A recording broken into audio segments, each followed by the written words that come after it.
Hello students, कैसे आप लोग। उम्मीद करता आप लोग बहुत ही बेहतरीन होंगे और काफी अच्छे तरीके से अपने बोर्ड्स की प्रिपरेशन को कर रहे होंगे।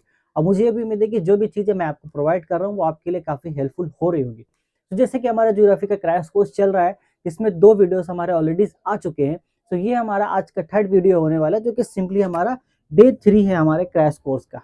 ओके, तो आज की वीडियो में हम लोग क्या बातें करने वाले हैं, पहले ये जान लेते हैं। सो ऑलरेडी जो पहला 2 लेक्चर हमारा था उसमें हमने ये चीजें कवर कर ली। जो पहला हमारा जो चैप्टर था एक्सोजेनिक एंड एंडोजेनिक जो प्रोसेस था, वो चैप्टर हमने वहां पे कवर किया अच्छे तरीके से। सो अब हमारा नजरिया जाता है एटमोस्फेयर हाइड्रोस्फेयर की तरफ। सो एटमोस्फेयर हाइड्रोस्फेयर को हम लोग अच्छे से यहाँ पे समझ लेते हैं उस चैप्टर को। जैसे कि मैंने स्टार्टिंग में आपको बताया था कि हमारा जो ये क्रैश कोर्स है ये रहेगा क्वेश्चन के बेसिस के ऊपर। सो हम लोग क्वेश्चन पिकअप करेंगे, उस क्वेश्चन को ही उसका आंसर का एक्सप्लेनेशन देखेंगे एंड देन उसके थ्रू ही हमारा चैप्टर भी रिवाइज होगा और हमारा जो इंपॉर्टेंट क्वेश्चन होता है वो भी एक तरीके से बिल्डअप हो जाएगा। वैसे मैं एक चीज और सोच रहा हूँ कि जो लास्ट 5 ईयर्स का जो क्वेश्चन है, यानी कि 2017 से लेकर के 2023 तक या फिर 5 या 6 ईयर जो भी हो गया है पिछले, उन सभी पे मैं एक पर्टिकुलर वीडियो लाऊं। मतलब जितना भी एमसीक्यूज आ चुके हैं हिस्ट्री पे, ज्योग्राफी पे, लाइफ साइंस पे, फिजिकल साइंस पे, उनको डिस्कस किया जाए, क्यों ना। तो मैं ऐसा सोच रहा हूँ, अगर आप कहेंगे कि उस पर वीडियो बनाया जाए, उन चीजों को सॉल्व किया जाए डिटेल एक्सप्लेनेशन के साथ, तो मैं उस पर भी काम करूंगा। तो अगर आप इस पर वीडियो चाहते हैं तो नीचे कमेंट करके जरूर बताइए, ठीक है। या इसके अलावा कोई और टॉपिक है जिस पर आपको वीडियो चाहिए तो उसके लिए भी आप नीचे कमेंट जरूर कीजिएगा। चलिए बिना किसी इंतजार के ये मेन मुद्दे पे हम लोग आते हैं। सो हमारा मेन मुद्दा बहुत ही सिंपल है, जो कि एटमोस्फेयर हाइड्रोस्फेयर के बारे में हमारे चर्चा होने वाला है। सो यहाँ पे 6 क्वेश्चन है जिसको आपको कर लेना है यहाँ पर नोट कॉपी कलम में। सो बिना किसी इंतजार के आप भी अपनी काहिली को उठा के साइड में रखिए और कॉपी कलम निकालिए और ऊपर हेडिंग लगाइए जियोग्राफी क्रैश कोर्स डे 3 और नीचे सब हेडिंग लगाइए चैप्टर का नाम एटमोस्फेयर एंड हाइड्रोस्फेयर। ओके, उसके बाद यहाँ पे कुछ मिनट का आपको समय दे रहा हूँ। यहाँ पे क्वेश्चन है, इसको आप क्वेश्चन को जल्दी से नोट कीजिए अपने कॉपी में, जल्दी से एकदम। उम्मीद है कि अभी तक आपने क्वेश्चन नोट्स कर लिए होंगे। जैसे कि आपने क्वेश्चन देख लिया, यहाँ पे हमारे देखो मेजर जो फोकस कहाँ पर है, हम लोग पहले ये समझेंगे explain 3 major factors responsible for temperature variation in different parts of the world. वैसे यहाँ पे बहुत सारे फैक्टर्स है जो कि इफेक्ट डालते हैं हमारे टेम्परेचर पे, ठीक है। बट हमें सिर्फ 3 के बारे में डिस्कस करना है, तो 3 के बारे में हम लोग यहाँ पे डिस्कशन लेंगे। नोट्स मैंने ऑलरेडी प्रोवाइड कर दिया आपको इंग्लिश में, और इंग्लिश का जो नोट्स है उसका आपको पीडीएफ का लिंक नीचे डिस्क्रिप्शन में मिल जाएगा। डिस्क्रिप्शन में जाके उसको डाउनलोड कीजिए। उसमें आपको सिर्फ इन्हीं क्वेश्चंस के आंसर्स मिलेंगे, वो पूरा चैप्टर का नोट्स नहीं होगा। पूरा चैप्टर का नोट्स अभी रेडी हो रहा है इंग्लिश में, वो भी बहुत ही जल्द आपको दे दिया जाएगा। थोड़ा सा वेट कीजिए, बहुत जल्द आ जाएगा। तो देखिए, जैसे कि हमारा सबसे पहला क्वेश्चन है explain 3 major factors responsible for temperature variation in different parts of the world. यहाँ पे एक्सप्लेन करना है 3 मेजर रीजन्स जो है यहाँ पर हमारे जो फैक्टर्स उसको पहले हम नोट करेंगे। तो सबसे पहला हमारा फैक्टर आता है लैटिट्यूड। ओके, तो सबसे पहले आप इसको नोट कर लीजिए एक एक करके। दूसरा हमारे पास आता है एल्टीट्यूड।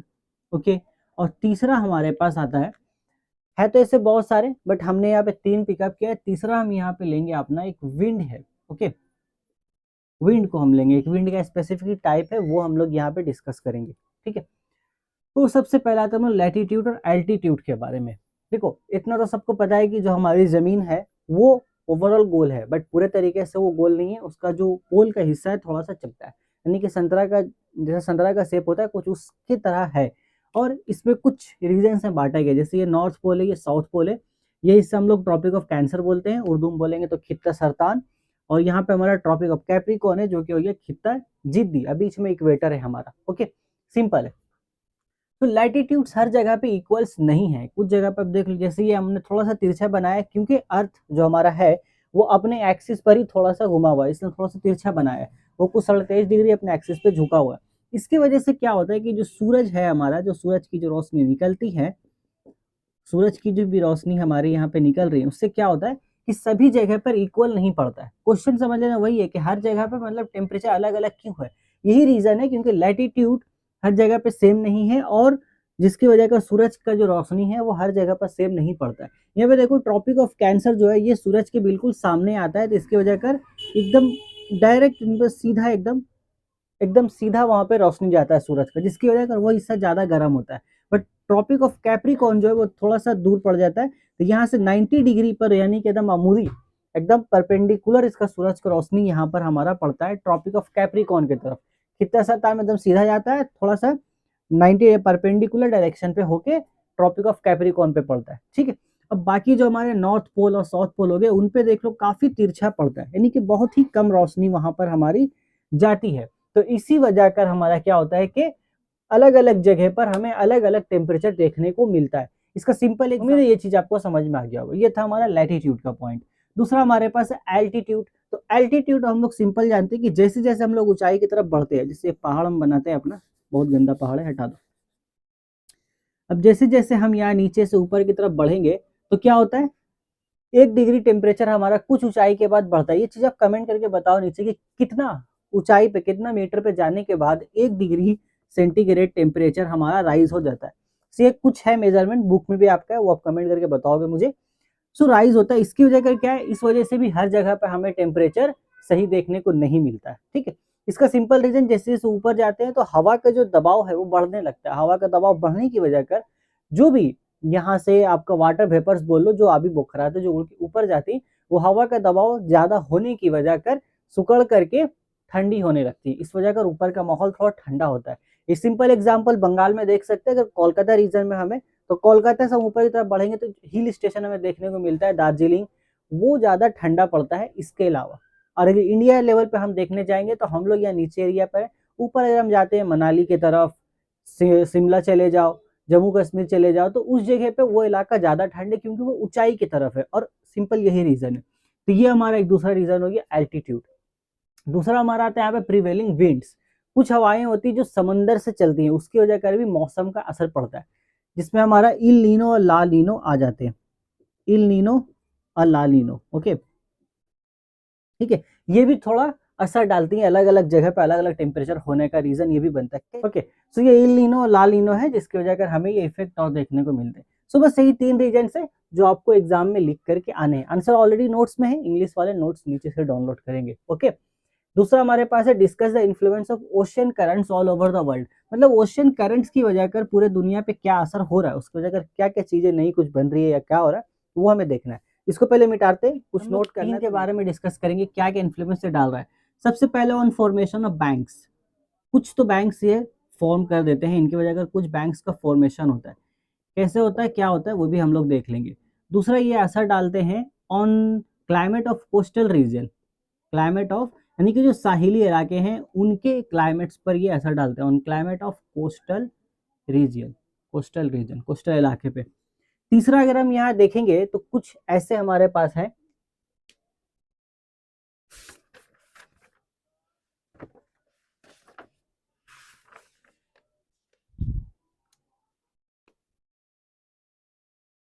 तीसरा हमारे पास यहाँ सिंपल ऑन क्लाइमेट चेंज। इनकी वजह अगर कुछ क्लाइमेट चेंज भी हो रहे हैं, ओके। देखते हैं एक एक करके। अब देखो, अभी हमने जो नक्शा बनाया था थोड़ा सस्ता हमारा दुनिया का, ऊपर नॉर्थ पोल है, साउथ पोल है हमारा। तो नॉर्थ पोल से जो भी हमारे ओशन करंट चल रही है, जो भी बहरी रवे हैं उसको इंग्लिश में बोलते हैं, जो भी ओशन करंट चल रही है वो क्या है, नॉर्थ पोल से चूंकि चले। अब नॉर्थ पोल में आपको पता है आर्टिक ओशन उधर है, नीचे अंटार्कटिका है साउथ पोल में, वहां से काफी ठंडी हवा आती है। जब वो ठंडी हवा यहाँ से बह के इस तरीके से, अब मान लो इस तरीके से बह के, ये जो रीजन हमारा था गर्म रीजन था, ट्रॉपिक ऑफ कैंसर, जब इस रीजन में एंटर करती है तो वो चूंकि ठंड था, बट यहाँ पे गर्म रीजन में एंटर होने की वजह से वो ठंडी चीजें यहाँ पिघलना शुरू कर देती है, ठीक है। अब पिघलने से क्या होता है कि चूंकि ये आ रही है बर्फीले इलाके से, आइसबर्ग ये आके सिंपल आप बोल सकते हो, क्योंकि वहां पे आइसबर्ग काफी देखने को मिलेंगे हमें नॉर्थ पोल या साउथ पोल में। तो उस आइसबर्ग के साथ उसमें बहुत सारी कंकड़ पत्थर चट्टान होती है और संग पारे भी होते हैं, ठीक है। तो वो सारे क्या होते हैं, ये पिघलने, गर्म रीजन में एंटर हुआ तो ये पिघलना शुरू करता है। पिघलने की वजह कर जो भी चीजें उसमें जमा हुए थी वो नीचे गिरने लगती है। इसके वजह कर समंदर के फर्श पर हमें समंदर के फर्श पर कई जगह पर बैंक्स का फॉर्मेशन देखने को मिलता है। अब कई बार क्या होता है कि इन बैंक्स, ये जो बैंक्स होता है इसका जो कुछ इस तरीके का शेप यानी कि उथला होता है, थोड़ा सा उभार देखने को मिलता है, जिसकी वजह कर इसमें सूरज की रोशनी बिल्कुल सीधी दाखिल होती है। अब सीधी दाखिल होने की वजह कर यहाँ पर एक चीज का यहाँ पर अफजाइश होता है, मतलब एक चीज काफी अच्छे से फल फूल पाते हैं, जिसको हम लोग बोलते हैं प्लांकटन, ओके। अब प्लांकटन क्या है, ये है मछली का खुराक आपका, ये हमारा फिश का खाना है, फूड फिश है, ठीक है। तो इससे क्या होता है, इस एरिया में चूंकि सूरज की रोशनी सीधी पड़ रही है और प्लांकटन वहां पे एक तरीके से पैदावार हो पा रहा है, उसकी वजह कर ये मछलियों को खाना मिल पा रहा है, जिस वजह से इन इलाकों में जहाँ पे बैंक्स का फॉर्मेशन होता है वहाँ पे मछलियाँ काफी ज्यादा फल फूल पाती हैं काफी अच्छे से। तो ये काफी अच्छा बेनिफिट है इसका, ठीक है। दूसरा हम आते हैं कि क्लाइमेट ऑफ कोस्टल, कहाँ पे थे, on climate of coastal, coastal region पे किस तरीके से असर डालेगा। यहाँ पे सिंपल हम लोग, अगर वार्म ओशन करंट आ रहा है, अगर गर्म बहरी हवाएं हमें देखने को मिल रही है, वार्म ओशन करंट अगर किसी एरिया में दाखिल होगा तो वो क्या करेगा, मान लो उस एरिया का अगर टेम्परेचर ठंडा था तो वो उस एरिया के टेम्परेचर को गर्म कर देगा, और अगर कोल्ड ओशन करंट कहीं पे एंटर करेगी तो वो अपने अकॉर्डिंग उस एरिया को ठंडी कर देगी। तो ये इनका सिंपल एक इफेक्ट देखने को हमें मिलता है। दूसरा हो गया यहाँ पे बारिश, रेन के ऊपर भी ये हमारी इफेक्ट डालती है। हाँ, सो देखो मैं क्या बता रहा था कि जो गर्म हवाएं होती है, जो भी हवाएं वार्म ओशन करंट के ऊपर से गुजर रही हैं, तो गर्म होने की वजह कर समंदर से क्या करेगी, आबी बुखारात यानी कि वाटर वेपर्स को जब्स कर लेती, वाटर वेपर्स को यहाँ पर जमा करती हैं, और फिर यहाँ से वो आगे बढ़ती हैं पहाड़ी इलाके की तरफ, माउंटेन रीजन्स में जाकर के पहाड़ों से टकराकर वहां पर बारिश बरसाती है। तो ये एक तरह का फायदा होता है, ठीक है। इसके वजह से वहां पे हमारे बारिश देखने को मिलती है। जबकि जो कोल्ड ओशन होता है वो इस तरीके का काम नहीं करता, क्योंकि वो सर्द है, वो एक जगह पर हमारा जमा हुआ दिखाई देता है, इसलिए वहां से हमें बारिश नहीं मिलती है। बट अगर वार्म ओशन करंट के ऊपर से हवा गुजरेगी तो वो वाटर वेपर्स को अपने अंदर एब्जॉर्ब करेगी, एक तरह से बोल लो वाटर वेपर्स को वहां से खींचने के बाद बादल बनाएगी, और जब माउंटेन इलाके में वो पहुंचेगी तो उससे बारिश बनेगा। जबकि कोल्ड ओशन करंट से हमें ऐसा कुछ भी देखने को नहीं मिलता है, वो बारिश नहीं बरसाती। ओके, ऑन क्लाइमेट चेंज की अगर हम बात करेंगे तो क्लाइमेट चेंज हमारा यहाँ पे वही चीज आता है, इल नीनो और ला नीनो। इस पे हम लोग ऑलरेडी डिस्कस करेंगे जब हम लोग 2 मार्क्स का क्वेश्चन को डिटेल डिस्कस करेंगे। वैसे ये काफी भारी टॉपिक नहीं है, काफी आसान टॉपिक है। इल नीनो और ला नीनो, एक ला नीना होता है या शायद, ओके शायद ठीक ही है ये, ओके। तो एक तो प्रोसेस होता है जिसमें क्या होता है कि हवाएं समंदर से जमीन की तरफ बहती है, एक प्रोसेस होता है जिसमें हवाएं जमीन से समंदर की तरफ बहती है। इससे क्या होता है, दोनों का टेम्परेचर मेंटेन होता है। अगर मान लो होता है कि हवा कोई भी चीज जो है हीट जो फ्लो कैसे करेगी, ज्यादा टेम्परेचर से कम टेम्परेचर की तरफ, तो ये हिस्सा हमें खास तौर से देखने को मिलता है। कौन सा दिन में होता है, कौन सा रात में होता है, ये मुझे आप कमेंट करके बताइएगा। कभी क्या होगा कि जो समंदर के हिस्सा है वो आएगा जमीन की तरफ, इससे दोनों जगह टेम्परेचर मेंटेन होगा, और रात में, अच्छा मैं क्यों बता रहा हूँ वो आपको बताना, रात में कौन है दिन में कौन है। और फिर क्या होता है कि इस दूसरे टाइम पे कि जमीन से कुछ गर्म हवाएं उड़ करके चली जाती है समंदर की तरफ, इस तरीके से दोनों टेम्परेचर मेंटेन होता है। तो ये क्यों हो पाता है, ये हो पाता है आपका ओशन करंट्स की वजह कर, ये इनका ही इफेक्ट है। क्लियर है यहाँ तक, काफी ईजी है ना। जो नोट करना है कर लीजिए। इसके बाद तीसरे क्वेश्चन पे बढ़ते हैं जो कि हमारा इफेक्ट्स ऑफ ग्लोबल वार्मिंग। अब ये बहुत ही इजी क्वेश्चन है, ये मतलब इंटरनेशनल बोलो या फिर यूनिवर्सल प्रॉब्लम है फिलहाल, ठीक है। तो हटाते हैं इसको। तो देखो तीसरा क्वेश्चन जो आपने नोट किया तो उसमें हमें ग्लोबल वार्मिंग का इफेक्ट्स चर्चा करना है। अब सबसे अच्छा होता है पॉइंट्स बनाना। सबसे पहले हम लोग क्या इफेक्ट दिखाने वाले हैं, तो राइज ऑफ सी लेवल। अब सी लेवल कैसे राइज कर रहा है ये हमें सिंपल पता है। ग्लोबल वार्मिंग से क्या हो रहा है, ग्लोबल वार्मिंग के बढ़ने की वजह कर, ग्लोबल वार्मिंग इंक्रीज कर रहा है, ओके, या ग्लोबल वार्मिंग के बढ़ने की वजह कर हमारा हीट बहुत ज्यादा हो रहा है, यानी कि हीट टेम्परेचर बहुत ज्यादा बढ़ रहा है यहाँ पर अर्थ में। और टेम्परेचर बढ़ने की वजह कर जो बहुत बड़े बड़े आइसबर्ग है वो सारे पिघलने लग रहे हैं, उसकी वजह से क्या हो रहा है, हमारा सी लेवल राइज हो रहा है। क्लियर है। दूसरा पॉइंट हम यहाँ पर ये करेंगे, नई नई तरह की बीमारियां आ रही है, ओके, बीमारियों का यहाँ पर पैदावार हो रहा है, बीमारियों का पैदावार। अब ये कैसे हो रहा है, आप सोचोगे ये कैसे हो सकता है। तो एक तो सिंपल है, ग्लोबल वार्मिंग की वजह का टेम्परेचर इतना ज्यादा हो रहा है कि कई बार जो सन रेज है, सन से जो खतरनाक यूवी रेज निकलती है वो डायरेक्ट हमारे स्किन पे आकर अटैक कर रही है, तो उससे तो स्किन के बहुत सारी प्रॉब्लम्स हो ही रहे हैं। बट इसके अलावा नई बीमारी जो पैदा हो रही है वो बोलने का मतलब है, जो मैंने ये बताया कि आइसबर्ग जो आपको पिघल रहे, तो आइसबर्ग में भी बहुत सारे ऐसे बैक्टीरियाज हैं जो उसमें दफन है, उसमें जमा है बर्फ के अंदर, और वो जिंदा है। बट बर्फ पिघलने की वजह कर क्या हो रहा है कि वो सारे जो भी इंसेक्ट्स हैं आपका, या बोलो जो बैक्टीरिया है वो तो आजाद हो गई, बैक्टीरिया। अब स्पेलिंग पे मत जाना, फिलहाल कुछ भी लिख दिया मैंने। जो भी बैक्टीरिया है, मिटा ही देता हूँ ना, आप लोग बोल दोगे सर स्पेलिंग गलत है। जो भी बैक्टीरिया है वो आजाद हो रही है, उससे क्या है, नई नई तरह की बीमारी का पैदावार हो रहा है, ये भी एक खराब असर है। तीसरा हम बोल सकते हैं रेगिस्तान का फैलाव, जो भी हमारे डिजर्ट्स एरिया है उनका फैलाव हो रहा है। अब वो कैसे हो रहा है सर, डिजर्ट्स एरिया का फैलाव हो रहा है कैसे, तो वो बहुत ही सिंपल है। देखो अभी तक हमने क्या समझा, ग्लोबल वार्मिंग की वजह से टेम्परेचर बहुत बढ़ रहा है, टेम्परेचर बढ़ने की वजह कर बहुत सारे रीजन में बारिश नहीं हो पा रही, क्योंकि वजह कर बहुत सारे जगहों पर बारिश ना होने की वजह कर और भी बहुत से रीजन है इतना ज्यादा टेम्परेचर डायरेक्ट जमीन पे पड़ रहा है, जिससे क्या हो रहा है, जो हमने पढ़ा था विंड इरोजन पे, तो बहुत सारे ऐसे इलाके यानी कि जो पहले से ही रेगिस्तानी एरिया है, उससे भी आसपास के एरिया में क्या इफेक्ट पड़ रहा है कि वो रेगिस्तान तो ऑलरेडी है, अब हवा इतना ज्यादा आजाद है और टेम्परेचर की वजह अगर हवा बहुत ज्यादा गर्म भी हो रही है तो बहुत आसानी से वो मिट्टी को काट रही है और दूर दूर इलाके तक उसी रेगिस्तान को और बड़ा कर दे रही है। ये काफी चिंताजनक बात है।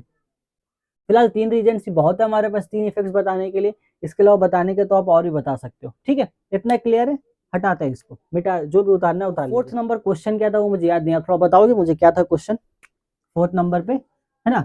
ओके, बहुत बहुत शुक्रिया। तो फोर्थ नंबर पे हमारा शायद क्वेश्चन था कि ईब एंड टाइड्स का फॉर्मेशन कैसे होता है। ओके, यानी कि उर्दू में जिसको हम लोग बोलते हैं जवार भाटा, ईब एंड टाइड्स का फॉर्मेशन कैसे होता है। थोड़ा सा हम लोग एक डायग्राम यहाँ बनाते हैं, सिंपल, हमें समझ में आएगा। ये हम लोग मान लो अर्थ है, ओके, यहाँ पर हमारा सूरज चाचू है, ठीक है, और अर्थ के चारों तरफ हमारे पास चंदा मामा है, ठीक है। थोड़ा सस्ता तरीके से समझते हैं, फिलहाल के लिए नाम दे देते हैं, ये हमारा अर्थ है, ये हमारा है मून, ये हमारा सन। ओके, तो सन का साइज मून से काफी बड़ा है। इतना तो आपको पता है कि इन सभी के पास ग्रेविटेशनल फोर्स है कि नहीं, बताओ? सभी के पास अपना अपना ग्रेविटेशनल फोर्स मौजूद है। सन का साइज मून से काफी बड़ा है, बट उसी जगह पर जो सन का दूरी है अर्थ से, वो कुछ 15 लाख करोड़ किलोमीटर की दूरी पर है ना, तो कुछ 15 लाख करोड़ किलोमीटर की दूरी पर है आपका, जबकि जो मून से अर्थ का दूरी है वो सिर्फ 4 लाख करोड़ पड़ता है, 4 लाख करोड़ किलोमीटर की दूरी पर है। अब आप एक बात बताओ, सन का ग्रेविटेशनल फोर्स मून से ज्यादा होगा, ये तो कंफर्म है नहीं कि सन बहुत अच्छे से अर्थ को अपनी तरफ अट्रैक्ट कर सकता है जिसके मून के मुकाबले में, बट चूंकि इसका दूरी बहुत ज्यादा है तो इसका ग्रेविटेशनल फोर्स जब तक यहाँ पहुंचेगा तब तक वो वीक हो जाएगा, बट ये चूंकि नजदीक ज्यादा इसलिए क्या करेगा, ज्यादा अच्छे से यहाँ पे अट्रैक्ट कर सकता है। इसी अट्रैक्शन से क्या होता है कि अर्थ का जो अपना ग्रेविटेशनल फोर्स है वो क्या करता है, जो समंदर का पानी है सी का, जो भी हमारा समंदर का पानी है उसको एक लेवल पे ना सस्टेन करता है, एक लेवल पे सस्टेन करता है ताकि वो कहीं जाए नहीं। बट हमारे चंदा मामू आते हैं, उनको ये शांति पसंद नहीं आती है, वो अपना फोर्स लगाते हैं जिसकी वजह से समंदर का पानी उछल के ऊपर जाने लगता है। इस तरीके से इसी को हम लोग बोलते हैं जवार भाटा, ईप्स एंड टाइड्स। तो इसी तरीके से ईप्स और टाइड्स का हमारा फॉर्मेशन होता है। बहुत ही सिंपल है, अब मुझे उम्मीद है कि बहुत सिंपल तरीके से आपको ये चीज समझ में भी आ गया होगा। इस चीज को आपको ऐसे ही एग्जाम में एकदम सिंपल भाषा में एक्सप्लेन करना है। ऑलरेडी नोट्स में भी पूरा डिटेल लैंग्वेज लिखा गया, मैंने भी कोशिश की एकदम सिंपल तरीके से समझाने की। हो गया, चलिए इसके बाद हम लोग लास्ट क्वेश्चन की तरफ आगे बढ़ेंगे। ठीक है, इसको पहले मिटाते हैं, कुछ उतारना है तो उतार। तो देखिए क्वेश्चन नंबर जो 5 है उसका आंसर मैं नहीं बताऊंगा आपको फिलहाल के लिए, वो आपका होमवर्क है। क्वेश्चन नंबर 5 मैंने आपके लिए होमवर्क दिया है, आप उसका आंसर मुझे बताओगे। कैसे बताओगे?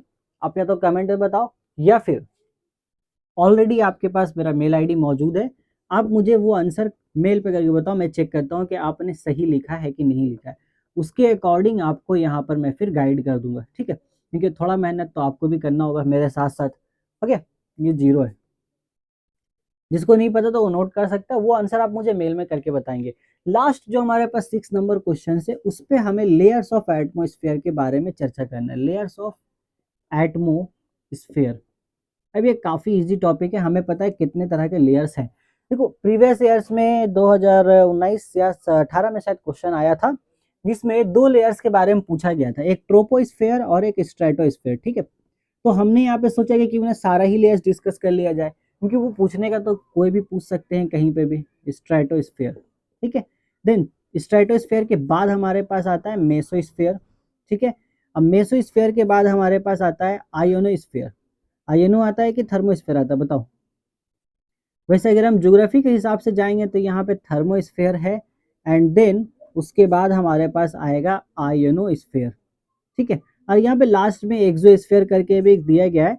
तो अगर हम ज्योग्राफी के अकॉर्डिंग देखेंगे तो हमें एक्सोस्फेयर यहाँ पे एग्जिस्ट मिलेगा आपको, बट फिजिक्स में एक्सोस्फेयर कहीं पे नहीं दिखाई देता। ठीक है, उसका भी रीजन है, कभी इन डिटेल हम लोग अगर चर्चा करेंगे तो पता चलेगा कि आखिर ज्योग्राफी में किसके अकॉर्डिंग इस तरीके से बांटा गया है एटमोस्फेयर के लेयर को, और साइंस जो हमारा फिजिक्स है उसमें किस तरीके से बांटा गया था, कि ये डिफरेंस हम समझ पाएंगे। फिलहाल इसके बारे में थोड़ा थोड़ा बेसिक चर्चा हम करते हैं, इसको हटा देते हैं। ओके, तो बेसिक क्या है, हमारा अर्थ है यहाँ पर, इसको हम थोड़ा सा अर्थ यहाँ बनाते हैं अपना। जो सबसे पहला जो लेयर है हमारा वो हो गया ट्रोपोस्फेयर। अब थोड़ा सा इसको बड़ा बनाते हैं, ठीक है। तो इतना हम यहाँ जानेंगे कि भैया ट्रोपोस्फेयर कहाँ तक फैला। अर्थ से ऊपर 20 किलोमीटर की ऊंचाई पे अगर आप जाओगे तो 20 किलोमीटर तक जो लेयर आपको देखने को मिलेगा वो हमारे पास है ट्रोपोस्फेयर। अब ट्रोपोस्फेयर में क्या होता है, सारा चेंजिंग्स होता है, चेंजिंग ऑफ क्लाइमेट, जो भी मौसम का चेंजिंग होगा आपको सब इसी में देखने को मिलेगा। जितना बिजली का बारिश होता है सारा यहाँ पर हमारा ट्रोपोस्फेयर में होता है। ये काफी इंपॉर्टेंट लेयर है। इसके बाद हमारा आता है स्ट्रेटोस्फेयर, जहाँ पे हम जहाज उड़ाते हैं जाके। स्ट्रेटोस्फेयर बोलो, जहाज ही उड़ाते हैं कि नहीं उड़ाते हैं, है कि नहीं। स्ट्रेटोस्फेयर से थोड़ा सा ऊपर जाएंगे तो ओजोनोस्फेयर आता है। स्ट्रेटोस्फेयर में ही हमारा ओजोन लेयर पाया जाता है, बट हमारा जो जहाज है वो ओजोन लेयर से थोड़ा नीचे उड़ता है। ओजोन लेयर के ऊपर तो जा नहीं सकते, वरना सूरज बोलेगा आओ मैं आपको पका दूं गर्म करके, ठीक है। वो गलती नहीं करते हम लोग। तो यहाँ पे इसलिए उड़ा पाते हैं क्योंकि अब देखो जितने भी क्लाइमेट, यहाँ पे बिजली यहाँ कड़क रही है, सारा मौसम का चेंजिंग यहाँ हो रहा है। जस्ट सपोज यहाँ पे हमारा एरोप्लेन उड़ रहा है, ठीक है, अचानक से बिजली कड़की तो एरोप्लेन का क्या होगा, प्रॉब्लम वाली बात है। इसलिए ये एरिया हमारा काफी सेफ होता है। स्ट्रेटोस्फेयर से हम ऊपर जाएंगे तो मेसोस्फेयर आता है। मेसोस्फेयर जो हम चले जाएंगे तो यहाँ पे हमें देखने को मिलेगा मीटियोर्स वगैरह, खास तौर से मीटियोर्स, ओके। तो यहाँ पे मीटियोर्स वगैरह हमारे दिखते हैं, जहां से मीटियोर्स की बारिश कभी कदार कुछ मीटियोर्स हमारे अर्थ तक आ जाते हैं। बट ये जैसे ऊपर जा रहे हैं डिस्टेंस बढ़ रहा है, तो ये डिस्टेंस काफी ज्यादा है, काफी दूर हो जाता है अर्थ से। तो कोई भी अगर मीटियोर्स आ रहा होता है अर्थ की तरफ तो कई बार वो ट्रोपोस्फेयर पे एंटर करने से पहले ही खत्म हो जाता है। और कई बार अगर ट्रोपोस्फेयर को पार भी कर देता है तो अर्थ के सरफेस को टच करने से पहले ही वो इतना छोटा हो जाता है कि वो कोई नुकसान नहीं पहुंचा पाता है। फिलहाल अभी तक तो ऐसा ही हुआ है। इसके बाद हम जाएंगे ऊपर, थर्मोस्फेयर बोलो या आयोनोस्फेयर।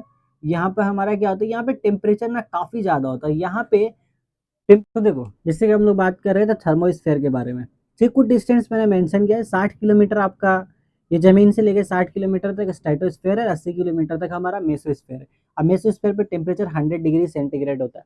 तो ये भी समझ सकते हो जो मीटियोर्स वहां से आ रहे हैं उनका टेम्परेचर ऑलरेडी काफी हाई है, और जैसे वो नीचे आएंगे तो फ्रिक्शन की वजह कर अर्थ लेयर से जब टकराएंगे उनका टेम्परेचर और ज्यादा बढ़ जाता है। थर्मोस्फेयर पे भी टेम्परेचर हमारा ज्यादा पाया जाता है। और ये जो खित्ता है ये आयोन्स का खित्ता है, यहाँ पर आइटम्स काफी आजाद होते हैं।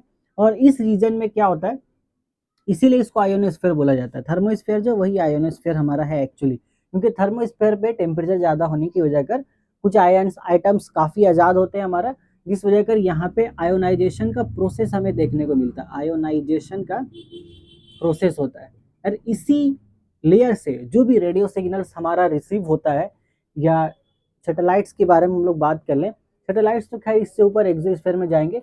जो रेडियो सिग्नल्स होता है बेसिकली उनका जब पहला बार जब डिस्कवर होता है, रेडियो सिग्नल यहाँ से ही ट्रांसमिट होते हैं। तो पहले क्या होता है, रेडियो हमारा अर्थ है, अर्थ से हमारा रेडियो सिग्नल जाता है यहाँ पर, ठीक है, इस लेयर में आएगा। और यहाँ पे चूंकि आयंस ऑलरेडी हैं तो वो उन रेडियो सिग्नल्स को यहाँ पर एब्जॉर्ब करेंगे, सॉरी रिसीव करेंगे, और रिसीव करने के बाद उसको वापस अर्थ पे ही ट्रांसमिट कर देंगे किसी दूसरी जगह पर, ठीक है। तो वो काफी लेंदी प्रोसेस है। फिलहाल नॉर्मल यही है कि यहाँ जाते वो रिसीव करते हैं, फिर जाकर रिफ्लेक्ट करके वापस अर्थ पे भेज देते हैं, इसलिए इसको आयोनोस्फेयर भी कहा जाता है। इसके अलावा जो हमारा थर्मोस्फेयर ये क्या करता है, जो सन से हमारा यूवी रेज निकल रही है, इसके अलावा जो एक्स रेज निकल रही है, उन सारी रेज को ये भी अपने अंदर एब्जॉर्ब कर लेती है। ये भी फायदा है हमारा, ओके। लास्ट का जो लेयर है यहाँ पे एक्सोस्फीयर, इसमें बस एक ही चीज हम जान के रखेंगे कि एक्सोस्फीयर में क्या होता है। यहाँ पर हमें आपको सैटेलाइट देखने को मिलेगी, सैटेलाइट, यानी कि जो भी सैटेलाइट वगैरह जो लॉन्चेस होते हैं वो हमारे एक्सोस्फीयर पे ही एग्जिस्ट करता है। फिलहाल बस इतना ही। जो मैंने आपको 5 नंबर क्वेश्चन जो होमवर्क दिया उसका आंसर आप मुझे मेल करके बताइए क्या है। उम्मीद है कि जो आपको लेयर्स ऑफ एटमॉस्फेयर वो अच्छे से क्लियर हो गया होगा। अब किसी भी लेयर के बारे में आपसे क्वेश्चन पूछा जाएगा तो आप उसको बहुत ही आसानी से जवाब दे सकते हो। तो ये हमारा पूरा लेक्चर था आज का डे 3 क्रैश कोर्स, जहाँ पे हमने एटमॉस्फेयर और हाइड्रोस्फीयर को कंप्लीट कर लिया है लॉन्ग क्वेश्चन को मद्देनजर रखते हुए। इसके बाद हम लोग जाएंगे इंडिया की तरफ। तो 4th जो लेक्चर आने वाला है ज्योग्राफी क्रैश कोर्स पे, उसमें हम लोग इंडिया को अब शुरुआत कर देंगे। तो फिलहाल उम्मीद करता हूँ कि ये वीडियो आपको काफ़ी पसंद आया हो, काफ़ी हेल्पफुल रहा हो आपके लिए। किसी भी तरह कोई डाउट है नीचे कमेंट करके जरूर बताइए। वीडियो अगर पसंद आया तो लाइक कीजिए, और साथ ही अपने दोस्तों के साथ वीडियो को शेयर भी जरूर कीजिए, ताकि हम ज़्यादा से ज़्यादा स्टूडेंट्स तक रीच कर सकें। ठीक है, तो आज की वीडियो में बस इतना ही। हम लोग बहुत जल्द मिलेगा अपने दूसरे वीडियो में, जहाँ पर हम बात कर रहे होंगे इंडिया के बारे में। ठीक है, तब तक take care, till then good bye.